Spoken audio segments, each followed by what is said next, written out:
இப்போ ரீசெண்டாக நிறைய ரீலில் பார்க்குறேன். சில பாடி பில்ட் அத்லெட் வந்து ஜெயிச்சதுக்கப்புறம் வந்து மெடலை காமிச்சு நான் இவ்வளோ ஃபீஸ் கட்டினேன், பட் வெறும் மெடலை மட்டும் கொடுக்குறாங்க, ஒர்த் இல்லை அப்படின்னு நிறைய பேர் சொல்லிட்டு இருக்காங்க. பட் வந்து ப்ரொஃபஷனல் அத்லெட் அந்த மாதிரி பேச மாட்டாங்க. இது வந்து கேஷுக்கான கேமே கிடையாது. ஃபர்ஸ்ட் ஆஃப் ஆல் அது நிறைய அத்லெட் புரிஞ்சிக்க மாட்டேங்கிறாங்க. அவ்வளோதான், ஓகேங்களா.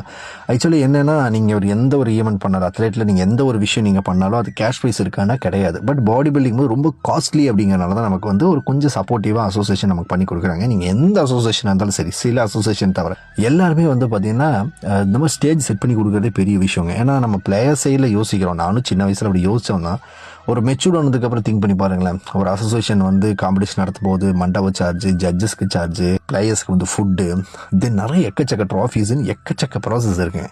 நிறைய செலவு. ஆனால் ஸ்பான்சர்ஷிப்லாம் பெருசாக கிடைக்கவே கிடைக்காது. இப்போ நிறைய அசோசியேஷனில் பார்த்தீங்கன்னா அவன் நடத்துகிறவங்களே கை காசு போட்டு பண்ணுறவங்கள நான் பார்த்துருக்கேன். பட் அவங்களுக்கு ஒரு ஃபேமிலி இருக்குது, குழந்தை இருக்குது.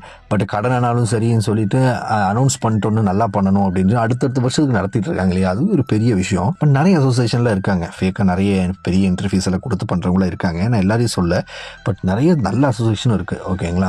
கம்மியான என்ட்ரி ஃபீஸ் வச்சு நிறைய ஸ்ட்ரகிள் ஆகிறாங்க. ஏன்னா பாடி பில்டிங் நிறைய ஸ்பான்சர்ஷிப் கிடையாது. ஸோ வந்து நீங்கள் வந்து மறுபடியும் நம்ம அசோசியேஷனை தப்பு சொல்கிறது அப்படிங்கிறது கிடையாது. இது வந்து மணிக்கான விஷயம் கிடையாது. நிறைய பேர் எங்கிட்டே கேட்டாங்க, எவ்வளோ செலவு பண்ணி பண்ணுற, உனக்கு எவ்வளோ தானே கேஷ் ப்ரைஸ் அப்படின்னா, இது பணம் சம்பாதிக்கிறதுக்கு நிறைய விஷயம் இருக்கு இல்லையா. ஸோ அது வந்து பாடி பில்டிங் அப்படிங்கிறது கிடையாது, ஜஸ்ட் ஸ்போர்ட். அது வந்து அது வேறு ட்ராக்கு. அது உள்ளே இருக்கிறவங்களுக்கும் மெச்சூர்டாக திங்க் பண்ணுறவங்களுக்கும் அது புரியும். ஸோ எனக்கு வெறும் மெடல் தான் கொடுத்துருக்காங்க அப்படிங்கிறத தூக்கி வீசிட்டு ஒரு கேமை பார்த்து தட் ஒன் இஸ் பெட்டர். எந்த அசோசியேஷனும் தப்பு சொல்ல வேண்டிய அவசியம் இல்லை இந்த விஷயத்தில், கேஷ் ப்ரைஸில், சில அசோசியேஷனை தவிர.